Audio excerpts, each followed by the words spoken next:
The shovel scraped against the hard Virginia clay as 15-year-old Dinah Green labored through the darkness, sweat trickling down her face despite the cool summer night. Below her, in the freshly dug pit, Lawrence Fletcher's muffled screams grew fainter with every shovelful of earth she cast down. His eyes, wide with terror and confusion from the laudanum still clouding his mind, stared up at her through the deepening gloom as soil started to cover his face. She had endured his assaults for the final time, and tonight, the master's heir would pay the price beneath the ancient oak tree that had witnessed generations of suffering on Fletcher Plantation. Before we continue, please hit the subscribe button to make my day, and let me know where you are watching from in the comments. The story of Dinah Green began not with violence, but with loss. Born in 1825 to a mother she would scarcely remember, Dinah's earliest memories were fragmented images of a woman's gentle hands braiding her hair, a soft voice singing spirituals in the quarters after dark, and then nothing but the cold reality of being raised by the collective hands of enslaved women who had their own children to care for. Her mother, Rose, had died when Dinah was only 3 years old, collapsing in the cotton fields during a particularly brutal harvest season. The overseers had not even permitted the other enslaved people to carry her body back to the quarters until the day's work was finished, leaving her small form covered with burlap sacks between the rows of white bulls that seemed to mock her sacrifice with their pristine beauty. Dinah grew up in the shadow of the Fletcher family's grand mansion, a white-columned structure that loomed over 300 acres of Virginia tobacco and cotton fields. The plantation had been in the Fletcher family since 1768, built on land taken from indigenous peoples and cultivated by the forced labor of hundreds of African souls over 3 generations.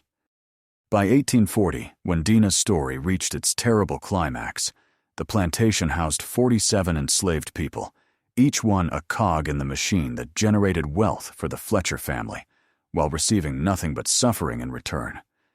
The Fletcher family consisted of Master Robert Fletcher, a portly man of 52 with a red face that grew redder with each glass of bourbon he consumed, his wife Constance, a thin woman who spent her days directing the household slaves with a voice like cracking ice, and their only child, Lawrence.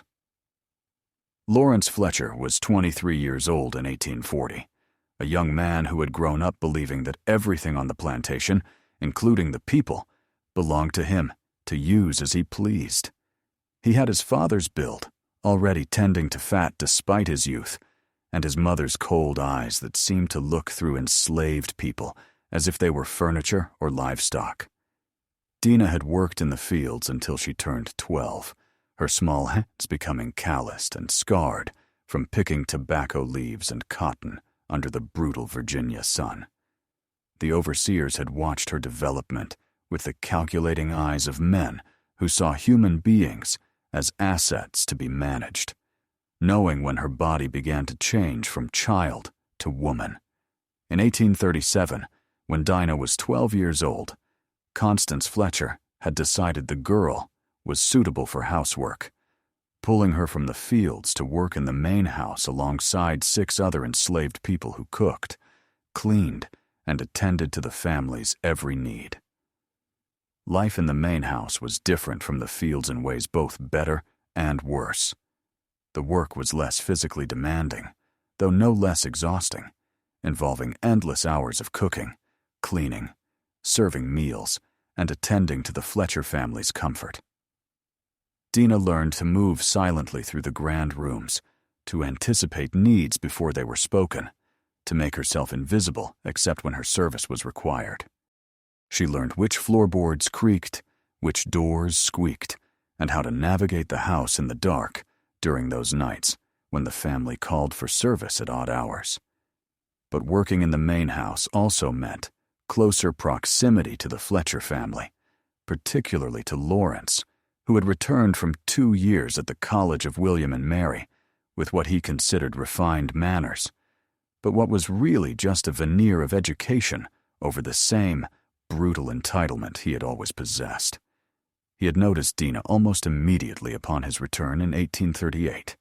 His eyes followed her as she served dinner, as she carried laundry, as she cleaned the rooms. At first, it was just looks, the kind of predatory attention that made Dinah's skin crawl and set her heart racing with fear. The first assault came in the spring of 1839, 3 months after Lawrence's return. Dinah had been cleaning the library, dusting the hundreds of books that the Fletcher family kept more for show than reading. When Lawrence had entered and locked the door behind him, she had tried to leave, tried to maintain the invisible wall that enslaved people erected to protect themselves, but there was nowhere to go and no one to help. When it was over, and Lawrence had straightened his clothes and left as if nothing had happened, Dinah had remained on the library floor, staring at the leather-bound volumes that contained all the knowledge of the civilized world, but none of its mercy. She had told no one because there was no one to tell. Master Robert would never believe a slave girl's word over his son's, and even if he did, Lawrence's crime was not considered a crime at all under the laws governing Virginia in 1839. Constance Fletcher would more likely blame Dinah for tempting her precious son than offer any protection. The other enslaved people in the quarters could offer sympathy and shared rage, but no real solutions. This was the reality of enslavement, where black women's bodies were considered property that white men could use at will. The assaults continued throughout 1839 and into 1840, sometimes weeks apart, sometimes more frequently, depending on Lawrence's whims. Dinah learned to recognize the signs, the way his eyes would fix on her during dinner service, the particular tone of voice when he summoned her to clean a room he was occupying. She learned to mentally separate herself from her body during these violations, to float somewhere above herself and focus on small details like the pattern of cracks in the ceiling or the sound of birds outside the window. It was the only way to survive with her mind intact. But survival took its toll. Dinah found herself withdrawing from the other enslaved people, unable to participate in the small joys they carved out for themselves in the quarters, the singing and storytelling and moments of laughter that were acts of resistance against their conditions. She stopped eating properly, her body shrinking until Constance Fletcher complained that she looked unwell and ordered her to eat more, so as not to be unsightly when serving guests. Sleep became impossible without nightmares, and Dinah would often wake in the darkness of the quarters, biting her hand to keep from screaming and disturbing the others who needed their rest before another day of forced labor. In the quarters, there was an older woman named Ruth who had survived 40 years of enslavement through a combination of cunning, strength, and an encyclopedic knowledge of herbs and plants that she had learned from her African-born grandmother. Ruth had noticed Dinah's deterioration, had seen it before in other young women who had caught the attention of white men on the plantation. She began sitting with Dinah in the evenings, not asking questions, but simply being present, a silent acknowledgement of suffering and survival. It was Ruth who eventually spoke the words that would set everything in motion. One evening in late June of 1840, as they sat outside the quarters watching the fireflies dance in the humid air, Ruth had said quietly, "Sometimes, a body's got to do terrible things to survive. Sometimes, the only way to stop a wolf is to kill it." She had not looked at Dinah when she spoke, her eyes fixed on the distant oak tree that stood at the edge of the main yard, its massive branches spreading like dark fingers against the twilight sky. That oak tree was ancient, possibly 200 years old, a silent witness to generations of cruelty enacted on the plantation. Enslaved people had been whipped beneath its branches, had been sold away from their families in its shade, had died in its shadow. There were stories told in the quarters about the tree, whispered tales of spirits that lived in its roots, of justice that would one day come from the earth itself. Some of the older enslaved people claimed they could hear singing coming from the tree on certain nights, the voices of those who had suffered and died, crying out for vengeance. Dinah had begun to watch Lawrence with new eyes after Ruth's words, no longer seeing him as an unstoppable force, but as a man with vulnerabilities that could be exploited. She observed his habits, noting that he drank heavily most evenings, that he often took laudanum to sleep after his drinking, that he was careless and confident in his movements around the plantation because he had never had reason to fear consequences. She began to plan, not consciously at first, but in the back of her mind, where desperate ideas took root and grew. The laudanum was kept in the main house medicine cabinet, a tincture of opium that doctors prescribed for everything from headaches to consumption. Constance Fletcher used it frequently for her nervous complaints, and there were always several bottles in supply. Dinah knew where the key to the medicine cabinet was kept, had seen Constance retrieve it dozens of times when she needed her medicine. It would be simple to take a bottle, to hide it among her few possessions in the quarters, to wait for the right moment. That moment came on a Thursday evening in July of 1840. Master Robert had left that morning for Richmond on business, a trip that would keep him away for 3 days. Constance Fletcher had retired early with one of her headaches, taking a large dose of laudanum herself and instructing the household slaves not to disturb her until morning. Lawrence had spent the evening drinking brandy in the library, and Dinah knew from experience that he would soon come looking for her. She had prepared everything earlier that day, moving through her tasks with mechanical precision, while her mind raced through the plan again and again. She had taken the bottle of laudanum that morning, slipping it into her apron pocket when Constance was distracted. She had checked the shed where the plantation's tools were kept, locating a shovel and making note of exactly where it stood. She had walked past the oak tree 3 times during the day, studying the ground around it and finding a spot where the earth looked softer, more recently disturbed, perhaps where roots had been cut or where previous digging had loosened the soil. When Lawrence summoned her to the library that evening, ringing the bell that called slaves to service, Dinah went with her heart hammering in her chest, but her face carefully blank. She found him sprawled in his father's favorite chair, his cravat loosened, and his face flushed with drink.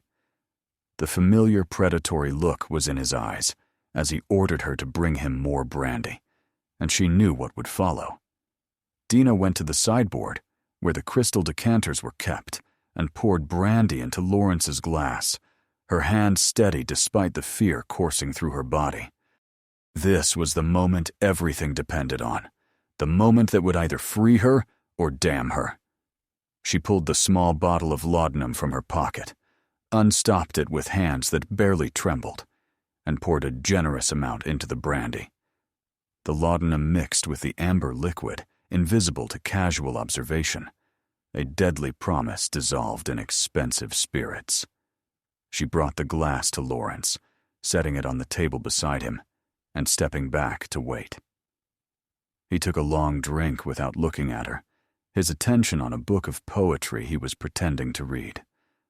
Dinah stood silently, watching as he finished the glass and set it down, watching as he began to show the first signs of the drug's effects. His eyelids grew heavy, his movements became slower, and his speech began to slur when he ordered her to come closer. But instead of the assault Dinah had endured so many times before, Lawrence's body began to fail him. The laudanum mixed with the alcohol already in his system was taking hold faster than she had anticipated. He tried to stand and stumbled, confusion crossing his face as his legs refused to obey. He looked at Dinah with eyes that were already glazing over, and perhaps in that moment, some part of him understood what was happening. But the drug was too strong and his comprehension too slow. Lawrence collapsed back into the chair, his body going limp as the laudanum overwhelmed his system. He was not unconscious, but deeply sedated, aware of his surroundings, but unable to move or speak clearly. Dinah stood over him, looking down at the man who had violated her repeatedly, who had stolen her dignity and her peace, and her sense of safety in the world. She felt no triumph in this moment, only a grim determination to finish what she had started. The main house was silent around her. Constance Fletcher drugged in her own bed upstairs, the other household slaves dismissed to the quarters for the night. Dinah knew she had to move quickly, had to complete her plan before the laudanum wore off, or before someone discovered what was happening. She checked the hallway to ensure she was alone, then returned to Lawrence's slumped form and began the difficult task of moving him. Lawrence was not a small man, and his drugged body was dead weight that Dinah's small frame struggled to manage. She got her arms under his shoulders and dragged him from the chair, his boots scraping across the polished floor as she pulled him toward the library door. The journey through the house was agonizingly slow, requiring her to stop and rest every few feet, to listen for any sound that might indicate someone was awake. The grandfather clock in the hall ticked loudly, marking each second of her crime, each moment she spent, dragging the heir of Fletcher Plantation toward his doom. She managed to get Lawrence to the back door of the house, then out onto the porch and down the steps into the yard. The summer night was warm and humid, the air thick with the scent of honeysuckle and tobacco plants. Cicadas sang in the darkness, their rhythmic chorus masking the sounds of Dinah's labored breathing and Lawrence's body being dragged across the grass. The moon was nearly full, providing enough light to see by, but also making her visible to anyone who might look out from the quarters or the house. The oak tree stood perhaps 50 yards from the back of the house, a massive presence in the darkness, with branches that spread wide enough to shade a considerable portion of the yard. Dinah dragged Lawrence toward it, her muscles burning with the effort, sweat soaking through her dress, despite the relative coolness of the night air. Lawrence moaned occasionally, sounds of confusion and distress that chilled Dinah's blood. But the laudanum kept him from crying out or struggling effectively. When she reached the oak tree, Dinah let Lawrence's body drop to the ground and ran to the tool shed to retrieve the shovel she had noted earlier. Her hands were shaking now, the reality of what she was doing crashing over her in waves of terror and determination. She was going to kill Lawrence Fletcher, was going to murder the master's son, a crime that would result in her own death if discovered. But the alternative was to continue suffering his assaults, to live in constant fear, to be less than human in a world that already denied her humanity at every turn. The ground beneath the oak tree was indeed softer than the surrounding earth, and Dinah began to dig with desperate energy. The shovel bit into the soil, each scoop bringing her closer to creating Lawrence's grave. She dug frantically, knowing that time was her enemy, that Lawrence might rouse enough to cry for help, that someone might wake and discover his absence. The hole grew deeper, 2 feet, then 3, then 4 feet into the earth. It was not a proper grave, not deep enough to prevent discovery forever, but it would have to suffice. Lawrence had begun to stir more actively now, the effects of the laudanum slowly wearing off as his body metabolized the drug. His eyes were more focused, and he was trying to speak, slurred words that might have been pleas or threats or simply confusion.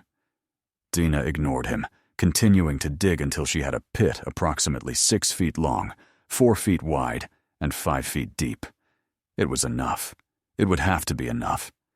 She set the shovel aside and returned to Lawrence, grabbing him under the arms once more and dragging him toward the edge of the pit. He was heavier now that he was beginning to struggle weakly, his body fighting against the drug and against her efforts to move him. She positioned him at the edge of the hole. Then, with a final effort, she pushed him in. Lawrence fell into the pit with a heavy thud, landing on his back in the dirt at the bottom. Dinah stood at the edge of the grave, looking down at Lawrence Fletcher as he stared up at her. He was awake enough now to understand what was happening, and terror filled his eyes as he tried to move, tried to climb out of the hole. But his weakened body could not escape. He opened his mouth to scream. Dinah quickly grabbed the shovel and began throwing dirt into the pit. The first shovelful hit Lawrence's chest, and his scream turned into a choked gasp as earth filled his mouth.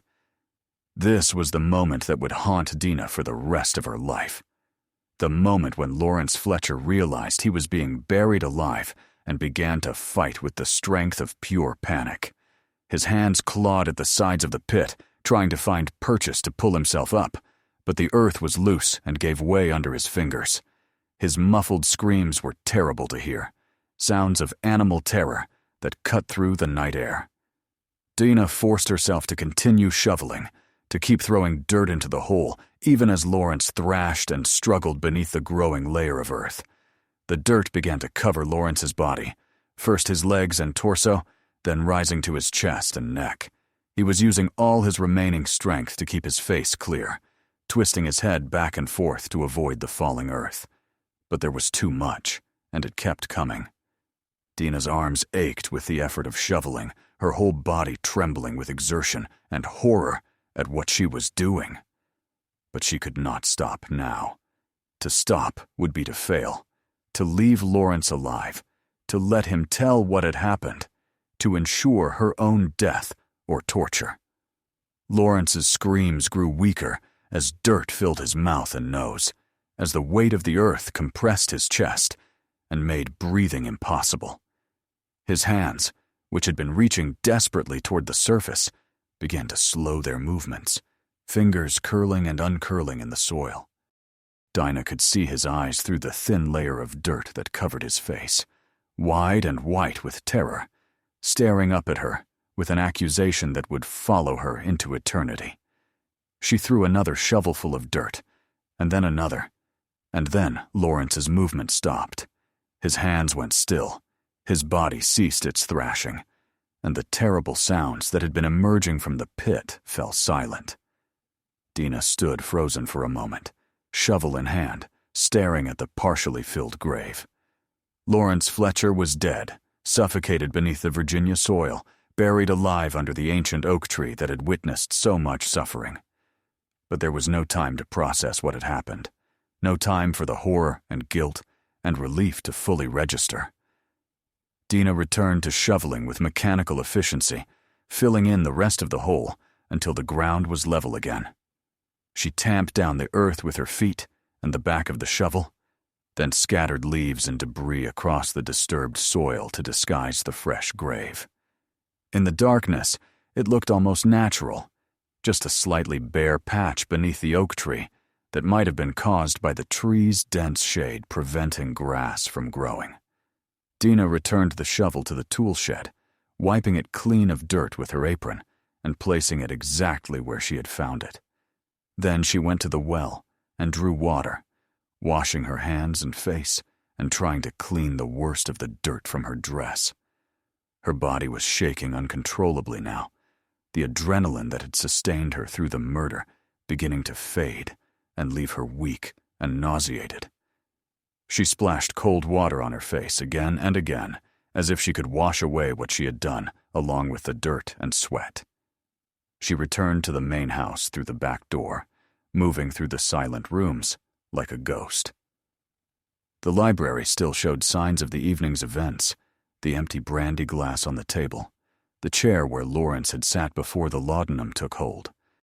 Dinah cleaned everything with shaking hands, washing the glass 3 times to ensure no trace of the drug remained, straightening the chair and the books, making the room look as if Lawrence had simply been reading and then left. The bottle of laudanum she took with her back to the quarters, hiding it beneath the loose floorboard under her sleeping pallet, where she kept her few personal possessions.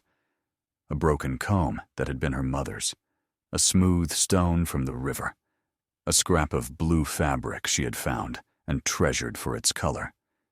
She lay down on her pallet, still fully dressed, and stared at the ceiling, while around her the other enslaved people slept, unaware of what had transpired in the night. Sleep did not come for Dinah that night. She lay rigid on her pallet, listening to the sounds of the quarters, the breathing of the other enslaved people, the creaking of the building, the night sounds from outside. Every noise made her heart race with fear that someone had discovered Lawrence's body, that overseers were coming to drag her to face justice. But the night remained quiet, and when dawn began to break, bringing the gray light of morning through the cracks in the walls, no alarm had been raised. The morning routine began as it always did, with the enslaved people rising before the sun to begin their daily labor. Dinah moved through her tasks like a sleepwalker, going to the main house to help prepare breakfast, to set the table for the Fletcher family's morning meal. Constance Fletcher appeared at her usual time, still groggy from her laudanum-induced sleep, and immediately asked where Lawrence was. Dinah, her voice steady despite the terror coursing through her, said she had not seen him that morning. A search was organized when Lawrence did not appear for breakfast, a rare occurrence for a young man who enjoyed his meals. The house was checked first, then the grounds, then the fields where Lawrence sometimes rode to observe the enslaved people at work. By midday, when there was still no sign of him, Constance Fletcher was working herself into hysterics and demanding that all the enslaved people be questioned. Master Robert was sent for, a messenger riding hard to Richmond to bring him home with news of his son's disappearance. Dinah was questioned, along with all the other household slaves. Each one asked when they had last seen Lawrence and if they knew anything about his whereabouts. Dinah repeated her story that she had last seen him in the library the evening before when she had served him brandy, that he had dismissed her, and she had gone to the quarters for the night. The overseer who questioned her was suspicious of all enslaved people on principle, but Dinah was just one small girl among many suspects, and she had been a household slave for years with no history of trouble. The days that followed Lawrence's disappearance were tense and frightening for everyone on the plantation. Constance Fletcher alternated between convinced certainty that her son had been murdered by the enslaved people and desperate hope that he had simply ridden off somewhere and would return. Slave patrols were organized to search the surrounding countryside, to check if any enslaved people from the plantation or neighboring properties had fled, thinking that perhaps Lawrence had been killed and his body hidden during an escape attempt. Master Robert returned from Richmond in a fury of grief and anger, immediately ordering that the enslaved people be interrogated more harshly. Several of the men from the fields were whipped on suspicion, their backs opened with the lash, as the overseers demanded information about Lawrence's fate. But no one knew anything, because no one except Dinah knew what had really happened, and she maintained her innocent ignorance while watching the torture of her fellow enslaved people with guilt and horror. The oak tree sat undisturbed through all of this, its massive presence so familiar that no one thought to examine the ground beneath it closely. The disturbed earth had been obscured by Dinah's careful covering, and the tree's dense shade meant that the grass around it was naturally sparse anyway. Lawrence Fletcher's body rested 5 feet beneath the surface, undiscovered and beginning the slow process of decay in the Virginia soil. Weeks passed, then months, and Lawrence Fletcher's disappearance remained a mystery. Constance Fletcher held on to hope that her son would return, that he had suffered some accident that had stolen his memory, and he was wandering somewhere, waiting to be found and brought home. Master Robert, more pragmatic, had begun to accept that his son was likely dead, though the lack of a body prevented him from fully mourning. The plantation settled into a new routine, one where Lawrence's absence was a constant presence, a mystery that haunted the Fletcher family and kept the enslaved people under constant suspicion. Dinah found that she could not fully escape what she had done, even as the immediate danger of discovery faded. Her sleep was plagued by nightmares, where Lawrence's dirt-covered face stared up at her, where his muffled screams echoed endlessly, where she could feel the weight of the shovel in her hands as she buried him alive. She would wake gasping and terrified, covered in sweat, and have to remind herself that she had survived, that she had ended the assaults, that the price of her freedom from Lawrence's violence had been his life. Ruth, the older woman from the quarters, never asked Dinah directly if she knew what had happened to Lawrence, but there was a knowing look in her eyes sometimes, a recognition that passed between them without words. Ruth had suggested that sometimes terrible things had to be done to survive, and perhaps she understood that Dinah had taken that lesson to heart. But she said nothing, and Dinah was grateful for the silence that protected them both. Strange stories began to circulate in the quarters about the oak tree, stories that grew with each telling until they took on the quality of legend. Some of the enslaved people claimed they heard sounds coming from the tree at night, a voice crying out from beneath the ground, or singing, a low, mournful sound that seemed to rise from the roots themselves. Others reported seeing lights beneath the tree, small, flickering glows that appeared and disappeared like fireflies, but moved in patterns that seemed too deliberate to be insects. Dinah heard these stories with a mixture of terror and fascination, wondering if they were true or if they were simply the product of frightened imaginations in a place where fear was a constant companion. She avoided the oak tree when she could, taking longer paths to reach the main house rather than walking past its spreading branches. But sometimes she could not avoid it, and when she had to walk beneath those ancient limbs, she felt as if the tree was watching her, as if it knew what rested beneath its roots and was waiting to reveal her secret. The overseer, a cruel man named Briggs, who took pleasure in the suffering of the enslaved people, became convinced that Lawrence had been killed by one of the field hands and that the body had been hidden somewhere on the plantation. He conducted periodic searches, ordering the enslaved people to dig in various locations, to check the barn and the outbuildings, to drain the pond at the edge of the property. But he never ordered anyone to dig beneath the oak tree. Its ancient presence was too established, too much a part of the plantation's landscape to seem like a hiding place. 2 years passed, and life on the plantation continued its brutal routine. Dinah turned 17 and found that the absence of Lawrence's assaults had allowed her to begin healing in small ways. She reconnected with the other enslaved people in the quarters, participating again in the singing and storytelling that helped them maintain their humanity in the face of their bondage. She worked her tasks in the main house with the same efficiency she always had, but now without the constant dread of Lawrence's attention. But the oak tree continued to be a source of strange occurrences that the enslaved people whispered about.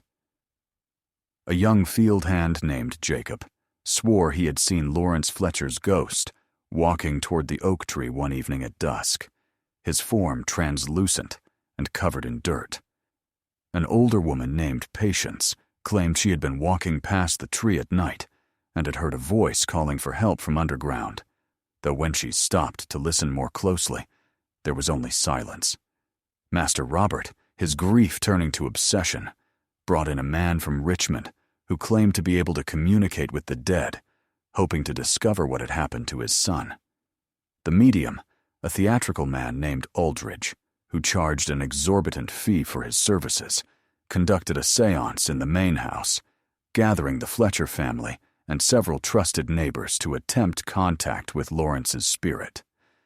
Dinah served refreshments at this gathering, listening as Aldridge claimed to feel Lawrence's presence, to sense that he was trying to communicate something about the grounds of the plantation. The séance resulted in nothing concrete, just Aldridge's vague pronouncements that Lawrence's spirit was troubled and could not rest until his body was found and properly buried. But it was enough to reinvigorate Master Robert's search, and he ordered new excavations around the plantation, digging in locations that the medium suggested might hold answers. The enslaved people were forced to spend days digging holes and filling them in again, searching for a body that lay undiscovered beneath the oak tree.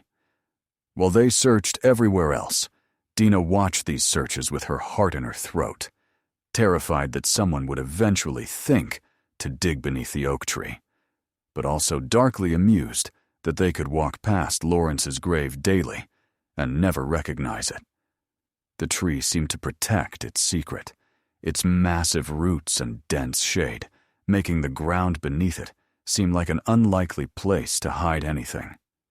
And so, Lawrence Fletcher remained buried, his body slowly returning to the earth that had sustained his family's wealth for generations. In the fall of 1842, a terrible storm swept through Virginia, one of the worst in memory. Wind and rain battered the plantation for 2 days, flooding the fields and damaging several of the outbuildings. The oak tree, which had stood for 2 centuries through countless storms, lost one of its major branches, a massive limb that cracked and fell during the height of the tempest. The branch fell away from the main house, crashing down in the yard and narrowly missing the quarters. When the storm cleared and the enslaved people were sent to clean up the damage, they found that the fallen branch had torn a section of earth when it fell, its roots pulling up soil and exposing what lay beneath. There in the disturbed ground were fragments of cloth and something that looked disturbingly like human bone. The discovery was reported immediately to Master Robert, and within hours, the area beneath the oak tree was being carefully excavated by the overseers. The skeleton that emerged from the earth was identified by the remains of clothing and personal effects as Lawrence Fletcher. The mystery of his disappearance was solved, though the mystery of how he came to be buried beneath the oak tree remained. The body's positioning suggested that he had been buried alive, the bones of his hands raised toward the surface as if he had been trying to claw his way out. The revelation was horrifying to the Fletcher family and to the neighbors who gathered to view the grim discovery. Dinah watched from a distance as Lawrence's remains were removed from the ground, her face carefully blank, despite the terror racing through her heart. The discovery of the body would lead to new investigations, new questions, new searches for the truth. She knew that she should feel guilt or remorse, but what she felt instead was a grim satisfaction that Lawrence had been found in a state that revealed his fear and suffering, a small measure of justice for what he had done to her. The investigation that followed was intense, with Master Robert determined to find who had murdered his son. Every enslaved person on the plantation was questioned again, more harshly this time, now that there was evidence of murder rather than just disappearance. Dinah was questioned for hours, the overseer Briggs trying every intimidation tactic he knew to force a confession from her or anyone else who might have information. But Dinah held to her story, the same one she had told for more than 2 years. She had last seen Lawrence in the library, had served him brandy, had been dismissed to the quarters. She knew nothing about how he had ended up buried beneath the oak tree. Her story had the benefit of being mostly true, and there was no evidence to connect her to the murder beyond the timing of his disappearance. Many enslaved people had access to the main house and grounds. Any one of them could theoretically have killed Lawrence. The Fletcher family buried Lawrence's remains in the family plot with great ceremony, a funeral that drew people from across the county to mourn the young man who had died so mysteriously and violently. Reverend Michael spoke of Lawrence's virtues, painting a picture of a fine young man cut down in his prime by some unknown villain. Dinah stood with the other household slaves at the back of the funeral gathering, watching this sanitized version of Lawrence Fletcher being presented to the world, and she had to bite her tongue to keep from laughing at the absurdity of it. The investigation eventually stalled, as there was simply no evidence pointing to any particular person. Master Robert offered a reward for information leading to the killer's identification, but no one came forward because no one except Dinah knew the truth. The plantation settled back into its routine once more, though the story of Lawrence Fletcher's mysterious murder became a tale told throughout the region, growing more elaborate with each retelling. Ruth died in the winter of 1843, succumbing to pneumonia after decades of hard labor had weakened her body beyond its ability to fight the illness. Dinah sat with her in her final hours, holding the old woman's hand as she struggled to breathe. Ruth's last words to Dinah were spoken in a whisper that barely carried over the sound of her labored breathing. "You did what you had to do, child. Don't let it poison what's left of your life. Some wolves need killing." Those words stayed with Dinah as the years passed, and the plantation continued its operations under Master Robert's increasingly erratic management. Constance Fletcher had never recovered from the loss of her son, spending more and more time in her room with her laudanum, fading slowly away from life.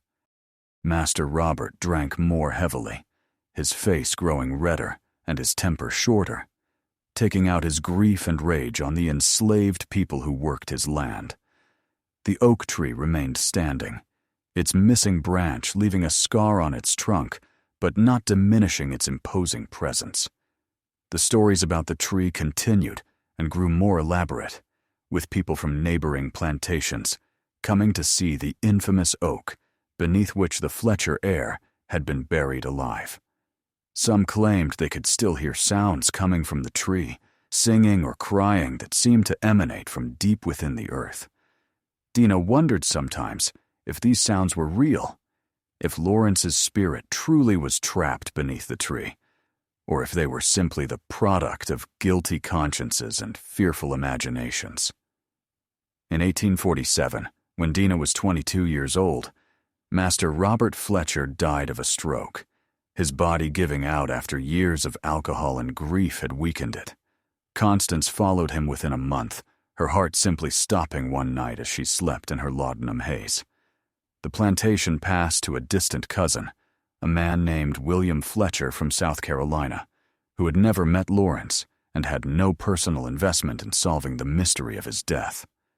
William Fletcher was a businessman more interested in profit than revenge, and he made changes to the plantation immediately upon taking possession. Some enslaved people were sold to settle the estate's debts. Others were redistributed to different work assignments based on William's assessment of maximum efficiency. Dinah found herself sold to a family in North Carolina, separated from the only home she had known, and the tree that held her terrible secret. The journey to North Carolina was brutal, a forced march in chains with a dozen other enslaved people who had been sold to various buyers. Dinah carried with her only the clothes on her back and the memories of what she had done, the weight of Lawrence Fletcher's death, a burden she would carry for the rest of her life. As the wagon carried her away from Fletcher Plantation, she looked back one last time at the oak tree standing in the distance, its branches spread against the sky, like a monument to her crime and her survival. Life in North Carolina brought new hardships and new cruelties, but also a strange sense of freedom from the constant reminder of what she had done. The Garrett family who purchased her were tobacco farmers with a medium-sized operation, nothing like the grand plantation she had left behind. She worked in their fields and their home, enduring the same degradations that all enslaved people suffered, but without the specific horror of Lawrence Fletcher's assaults. Years passed, and the country moved closer to the conflict that would eventually tear it apart.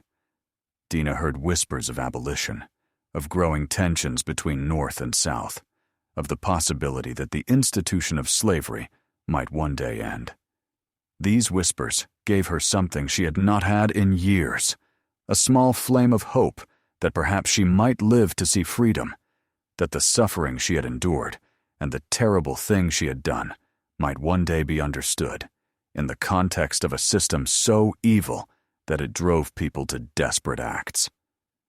In 1859, when Dinah was 34 years old, she encountered a traveling preacher who was secretly part of the Underground Railroad. This man, who called himself Brother Paul, spoke in coded language about the River Jordan and crossing over to freedom, messages that the enslaved people understood, even if their masters did not. He sought out Dinah specifically after hearing from another enslaved person that she had a strength about her, a quality of survival that suggested she might be willing to risk everything for freedom. Brother Paul offered Dinah a chance to escape, to follow the North Star to free states where slavery was illegal. It was a dangerous proposition, one that could result in death if she was caught. But Dinah had faced death before and survived. She thought of Lawrence Fletcher buried beneath the oak tree, of the terror in his eyes as the earth covered his face, and she realized that she had already done the hardest thing she would ever have to do. Escape, however dangerous, could not be worse than what she had already endured and committed. The night Dinah fled the Garrett farm was moonless and quiet, the darkness her ally as she slipped away from the slave quarters and into the woods beyond. Brother Paul had given her directions to the first safe house, a Quaker family who would hide her and pass her along to the next station on the Underground Railroad. She traveled by night and hid during the day, moving through the North Carolina wilderness with the constant fear of discovery driving her forward. The journey to freedom took 3 months, a harrowing passage through safe houses and dangerous crossings, always moving north toward the promise of states where she would be legally free. Dinah was helped by abolitionists of both races, people who risked their own safety to aid escaping enslaved people. She heard stories from other fugitives she met along the way, tales of families separated, of brutal punishments, of the desperate desire for freedom that drove people to risk everything. Dinah reached Pennsylvania in the winter of 1860, crossing the border into a free state, with a sense of disbelief that freedom was actually possible. She settled in Philadelphia, finding work as a domestic servant in the home of a Quaker family who asked no questions about her past. For the first time in her life, she received wages for her labor, money that was hers to keep and spend as she chose. The concept was almost incomprehensible after a lifetime of forced labor. The Quaker family, the Williamsons, were kind employers who treated Dinah with a respect she had never experienced before. Mrs. Williamson was an active abolitionist who hosted meetings in her home, gatherings where formerly enslaved people told their stories to sympathetic audiences who donated money to the cause of abolition. Mrs. Williamson encouraged Dinah to speak at these meetings, to share her experiences of slavery with people who needed to understand the reality of the institution. Dinah was reluctant at first, fearful of revealing too much about her past, of somehow exposing what she had done to Lawrence Fletcher. But as she listened to other formerly enslaved people speak of the violence and degradation they had suffered, she realized that her story was not unique in its horror, only in its specific details. She began to speak at the meetings, telling carefully edited versions of her experiences, describing the assaults she had endured without mentioning how they had ended. The audiences at these abolitionist meetings were shocked and moved by Dinah's testimony, by her descriptions of life on a Virginia plantation and the systematic dehumanization that slavery enacted on its victims. Some people wept openly as she spoke. Others sat in stunned silence, confronting perhaps for the first time the human cost of the institution that enriched the South. Dinah found a strange power in telling her story, in transforming her suffering into testimony that might help end the system that had caused it. In 1861, the war came. The tensions between North and South finally erupted into armed conflict, and the question of slavery became central to the national struggle. Dinah followed the news of the war with intense interest, learning to read with the help of Mrs. Williamson so that she could consume newspaper accounts of battles and political developments. Each Union victory felt personal, a step toward the destruction of the institution that had defined and destroyed so much of her life. As the war progressed and it became clear that the Union intended to end slavery, Dinah began to think more about what she had done to Lawrence Fletcher. In the context of a nation at war over the question of human bondage, her act of desperate violence seemed different than it had in the moment. She had killed a man who was assaulting her, who was using the power of slavery to violate her repeatedly with no fear of consequences. In a just world, she would have been defending herself. In the world of slavery, she had been committing murder. The Emancipation Proclamation came in 1863, declaring enslaved people in rebellious states to be free. Dinah wept when she heard the news, overwhelmed by the reality that the institution that had enslaved her was finally being dismantled by law and force of arms. She thought of the people she had left behind on Fletcher Plantation, wondered if they were still alive, if they had heard that they were free, if they believed it, or thought it was just another cruel trick by the masters.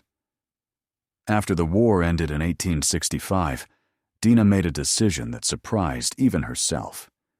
She decided to return to Virginia to see the plantation where she had been enslaved and where she had committed the act that had haunted her for 25 years. Mrs. Williamson tried to dissuade her, worried about the dangers a black woman would face, traveling in the defeated and resentful South. But Dinah was determined. She needed to see the oak tree again, needed to confront the physical reality of what she had done now that she was free. The journey back to Virginia was nothing like her escape had been. Dinah traveled openly, a free woman with papers documenting her status, though those papers offered limited protection in a region where many white Southerners were enraged by their defeat and the loss of their enslaved labor force. She hired passage on coaches and trains, making her way south through a landscape transformed by war, past burned plantations and disrupted communities struggling to find a new order. Fletcher Plantation was much changed when Dinah arrived in the summer of 1866. William Fletcher had abandoned the property during the war, fleeing to South Carolina when Union troops approached. The grand house was burned. Only the chimney and some walls remained standing, a monument to the destruction of the old order. The fields were overgrown, the quarters were abandoned, and the whole property had the air of a place that had been reclaimed by nature. But the oak tree still stood, as imposing and ancient as ever, its branches spread wide over the yard where the main house had once stood. Dinah approached it slowly, her heart pounding with a mixture of fear and strange anticipation. She had dreamed of this tree countless times over the years, had seen Lawrence Fletcher's face staring up at her from beneath its roots in nightmares that woke her gasping and terrified. Now she stood before it in daylight, a free woman confronting the sight of her greatest crime and her desperate act of self-preservation. She placed her hand on the rough bark of the oak tree, feeling the solid reality of it beneath her palm. The tree had not changed, had not been affected by the war or the end of slavery or the passage of years. It had stood here for 2 centuries and would likely stand for 2 more, keeping its secrets in the earth beneath its roots. Dinah thought about Lawrence Fletcher's bones somewhere below, wondered if they were still there, or if the tree's roots had broken them apart and absorbed them, making his remains part of its ancient structure. As she stood there, an old man approached from the direction of what had been the quarters. He was formerly enslaved, one of the few who had remained on the property after emancipation because he had nowhere else to go. He recognized Dinah after a moment, his eyes widening with surprise that she had returned. They spoke for a while, sharing news of the intervening years, and the old man, whose name was Simon, told her that strange things still happened around the oak tree. Simon said that people still heard sounds coming from the tree at night, singing or crying that seemed to rise from deep in the earth. Some folks said it was the ghost of Lawrence Fletcher, trapped beneath the tree and unable to find peace. Others said it was all the souls who had suffered on the plantation, their voices joining together in a chorus of pain and endurance. Simon looked at Dinah carefully when he spoke, as if he suspected she knew more about the tree's secrets than she was saying, but he asked no direct questions. Dinah stayed near the plantation for several days, sleeping in the ruins of the quarters and spending her days walking the land that had been her prison for the first 15 years of her life. She visited the field where her mother had died, standing among the weeds that had overtaken what were once cotton rows. She walked through the burned ruins of the main house, seeing the fragments of the life the Fletcher family had lived on the backs of enslaved labor, and she returned again and again to the oak tree, drawn to it by forces she could not fully understand. On her last evening before returning to Philadelphia, Dinah stood beneath the oak tree as the sun set, painting the sky in shades of orange and red. She spoke aloud to Lawrence Fletcher for the first time since the night she had buried him, her voice steady in the quiet evening air. She told him that she wasn't sorry for what she had done, that his death had been the price of her survival, that in a just world she would never have been forced to make such a choice. She told him that his violence had created the circumstances of his own death, that he had dug his own grave with every assault he committed. As she spoke, the wind picked up, rustling through the oak tree's leaves with a sound like distant voices. Dinah listened, trying to hear if there was anything in that sound beyond the natural movement of air through branches. She thought perhaps she heard something, a faint melody that might have been singing, or might have been just the wind, but she could not be certain. The oak tree kept its secrets as it had for 26 years, and Dinah realized that she was content to let it. She left Virginia the next morning, traveling north to Philadelphia and the life she had built as a free woman. She never returned to the plantation again, though she thought of the oak tree often in the years that followed. She continued her work with the abolitionist movement, which transformed into advocacy for the rights of formerly enslaved people during Reconstruction. She spoke at meetings and churches, telling her story and demanding justice for those who had suffered under slavery. Dinah never married and never had children of her own, though she helped raise the children of other formerly enslaved people in the Philadelphia community. She worked for the Williamson family until Mrs. Williamson's death in 1878, then found other employment as a cook and housekeeper for various families. She lived simply, saving what money she could, always aware of how precarious freedom could be for black people in America, even after slavery's legal end. As Dinah grew older, she found herself thinking more about the nature of justice, and whether what she had done to Lawrence Fletcher could be justified. She had killed a man, had buried him alive beneath the oak tree, had listened to his screams as the earth filled his mouth and nose. By any legal standard, even one that recognized the humanity of enslaved people, she had committed murder. But by the standards of survival, of desperate self-defense against systematic violence, perhaps her act had been necessary and even right. She spoke to a minister about these thoughts once, a black preacher who had himself escaped slavery and understood the moral complexities of living under such an evil system. He told her that God judged the heart, that he understood the desperation that drove people to terrible acts when they were trapped in terrible circumstances. He told her that slavery was a sin so great that it corrupted everything it touched, forcing both enslaved and enslaver into moral positions that would never exist in a just world.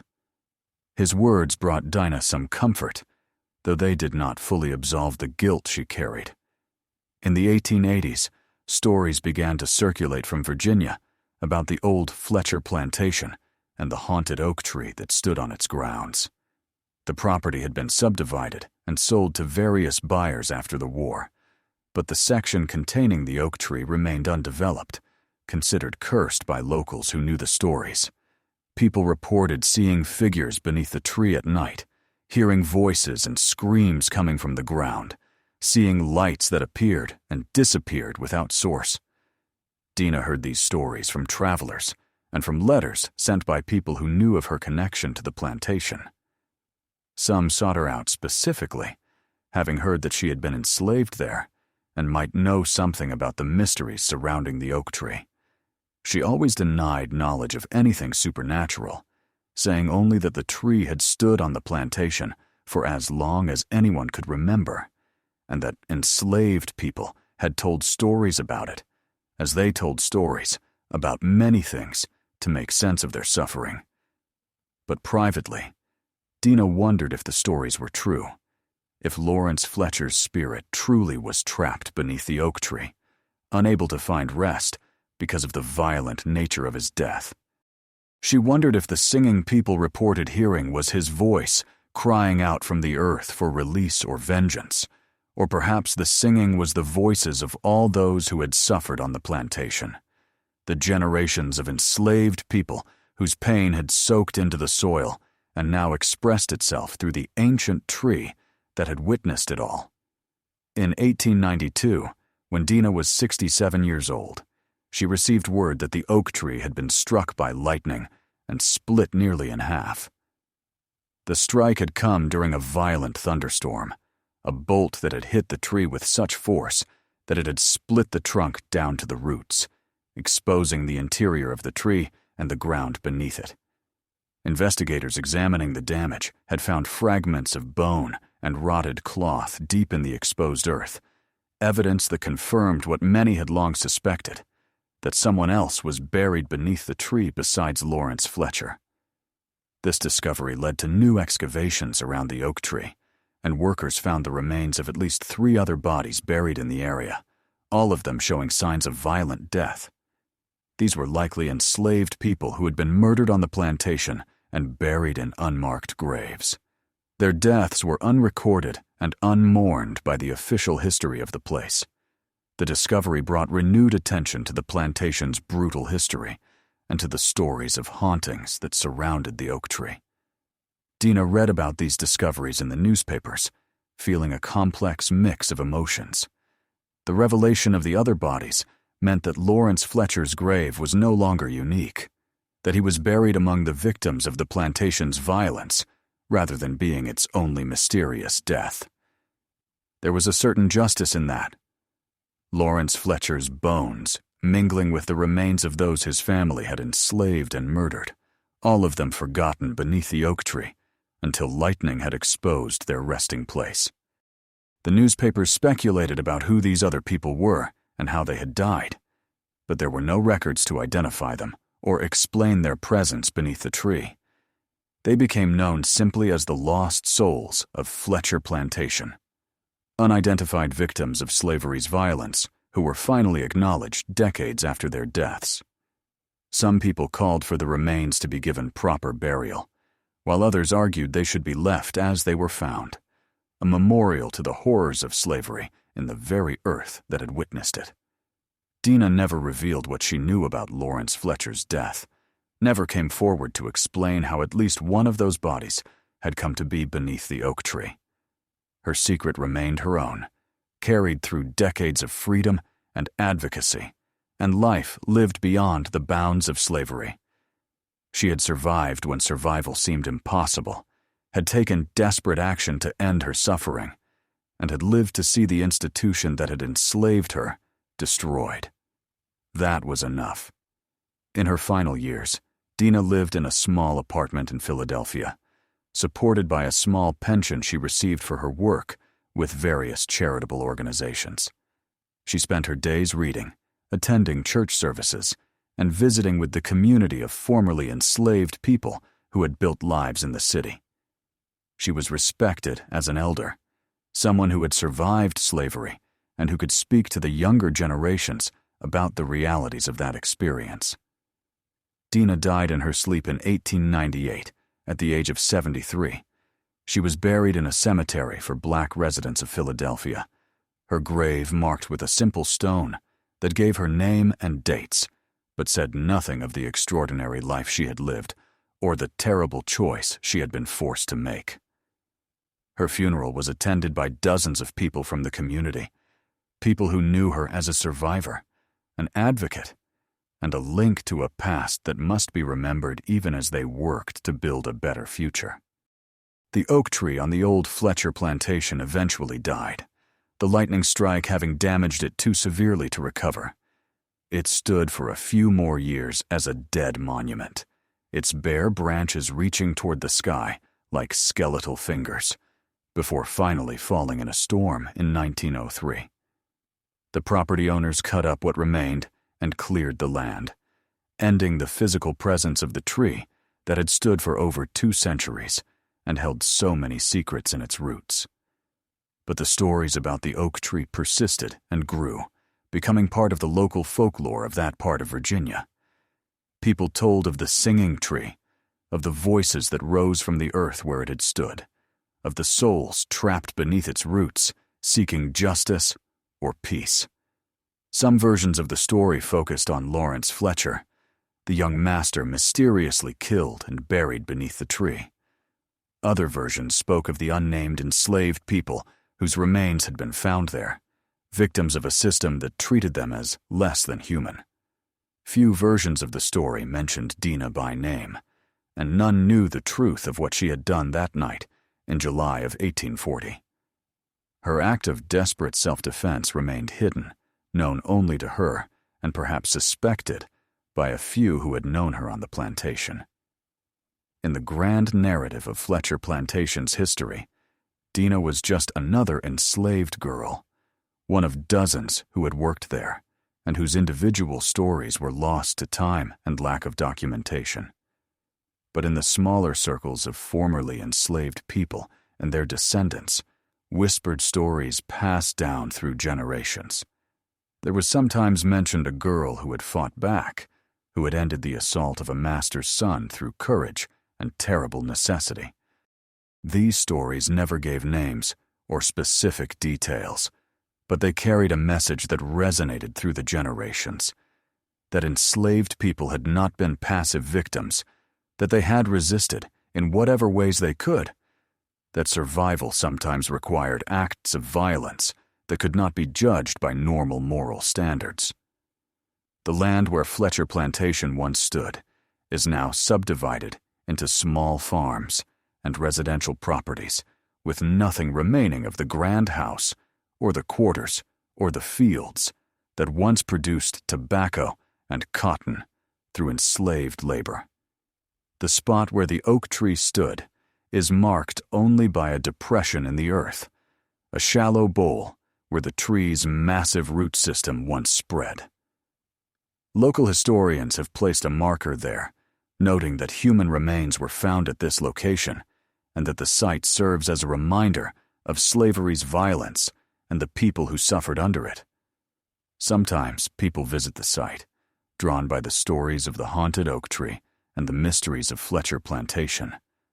They stand at the depression where the tree once grew and listen to the wind moving through the smaller trees that have grown up around the area. Some claim they still hear singing, voices rising from the earth in songs of sorrow and endurance. Others hear nothing but the normal sounds of the countryside, wind and birds and the distant noise of traffic on modern roads. Whether the singing is real or imagined, whether the spirits of those buried beneath the oak tree truly linger or have found their rest, the stories persist as testimony to what happened in that place. They speak of the violence of slavery, of the people who suffered under it, and of the desperate measures some took to survive and resist. They speak of Lawrence Fletcher, who believed his position gave him the right to violate the people his family enslaved, and who died buried alive beneath the tree that had watched over his family's plantation. And they speak in whispered fragments passed through generations of a girl named Dinah, who refused to remain a victim, who took the terrible step of murder to end her suffering, and who lived to see freedom come to the nation that had enslaved her. Her story, like those of so many enslaved people, was not recorded in official histories or preserved in archives. It lived instead in oral traditions, in stories told and retold, in the memory of communities who understood that survival under slavery sometimes required becoming what the system had tried to make you, a person capable of violence in the face of unrelenting violence. The oak tree is gone. Lawrence Fletcher's bones have been moved to the family plot where they rest among his ancestors, and the other remains found beneath the tree have been reinterred in a cemetery with a memorial acknowledging them as victims of slavery. Dinah Green's bones rest in Philadelphia, far from the Virginia soil, where she was born and enslaved, and where she committed the act that defined her life. But the stories remain, passed down through time, transformed and elaborated, but carrying at their core a truth about the nature of slavery and resistance. In the end, the question of whether Dinah was a murderer or a survivor, whether her act was criminal or defensive, cannot be answered within the moral framework of a society built on slavery. She was a 15-year-old girl being repeatedly assaulted by a man who had absolute power over her life, who existed within a system that denied her humanity and gave her no legal recourse, no protection, no hope of justice.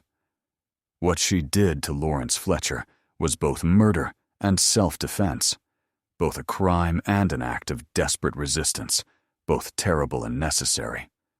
The oak tree witnessed her act and kept her secret for over 26 years. And even after the tree fell, and the truth of the graves beneath it was partially revealed, Dinah's specific role in Lawrence Fletcher's death remained hidden. She carried that secret through her escape to freedom, through her work as an abolitionist, through her long life in Philadelphia, and she took it with her to the grave. It was her burden and her survival, her guilt and her triumph, the price she paid, and the victory she won in a world that sought to destroy her. And on quiet nights in that part of Virginia, when the wind blows through the trees that have grown where the ancient oak once stood, some people still claim to hear singing rising from the earth, whether it is the voice of Lawrence Fletcher crying out from his disturbed grave, or the voices of the enslaved people whose suffering soaked into that soil, or simply the sound of wind through leaves. The singing continues. It speaks of pain and endurance, of violence and resistance, of a history that cannot be buried, no matter how deep the graves are dug, or how much time passes. Dinah Green's story, like the story of slavery itself, is one that must be remembered and reckoned with, not hidden or sanitized, but confronted in all its complexity and horror.